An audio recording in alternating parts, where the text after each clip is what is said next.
এমন একটা মাসে আমরা বসছি, এই মাসটা হলো রজবের মাস। আপনি কেমন ফিল করেন জানি না, আমার কাছে পুরো রজব মাসটাই আমার কাছে ঈদের মতো মনে হয়। কেন জানেন? কেন মনে হয় জানেন? আহা, মুসা নবী তুর পাহাড়ে বলছে রব্বি আরনি, প্রভু দেখা দাও। আল্লাহ বলছেন লান তারানি, কখনোই তুমি আমাকে দেখতে পারবে না। আর আমার রসুল ঘরের মধ্যে ঘুমায় রইছেন। আল্লাহ বলেন জিব্রাইল, জান্নাতের ড্রেসগুলো নবীরে পরাইয়া আমার দিদারে নিয়ে আসো।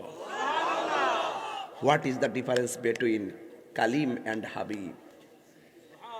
কালিম এবং হাবিবের মধ্যে পার্থক্য কি? কালিম আল্লাহকে দেখার জন্য দরখাস্ত করে, আর হাবিবুল্লাহ আল্লাহকে দেখার জন্য দরখাস্ত করে নাই, আল্লাহ নিজে দেখা দিতে চায়। কালিম দেখা করার জন্য তুর পাহাড়ে যায়, আর হাবিব ঘরে শুয়ে থেকে রবকে দেখার অফার পায়। কালিম তুর পাহাড়ে গিয়ে 70,000 নূরের পর্দার ভিতর থেকে যাররা পরিমাণ নূরের ঝিলিক খেয়ে বেহুশ হয়ে গেছে। আর আমার নবী 70,000 নূরের পর্দা বেদ করে নূরের নবী, নূরের জগতে, নূরের খুদার সঙ্গে দেখা করার জন্য এমন কাছে গিয়েছেন, আল্লাহর নিজের কুদরতে হাত আমার নবীর পিঠ মোবারকে রেখেছেন। একটা পশম জ্বলে নাই। जिसका कोई शान नहीं वो नबी हमारा है, मुस्तफा की आजमत का हद है ना किनारा है। নবীর মতন দ্বিতীয় সৃষ্টির মধ্যে কেউ নাই। নবীর সম্মান এত বেশি যার কোনো সীমানা জানে কে?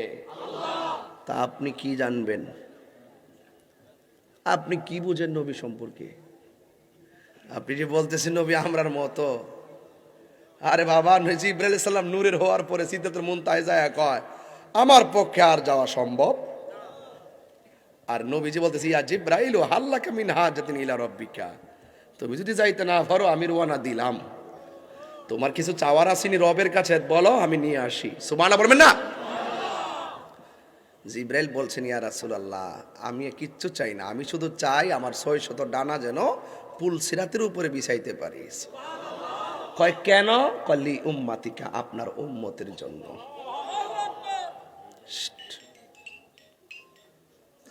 খুব মনোযোগ।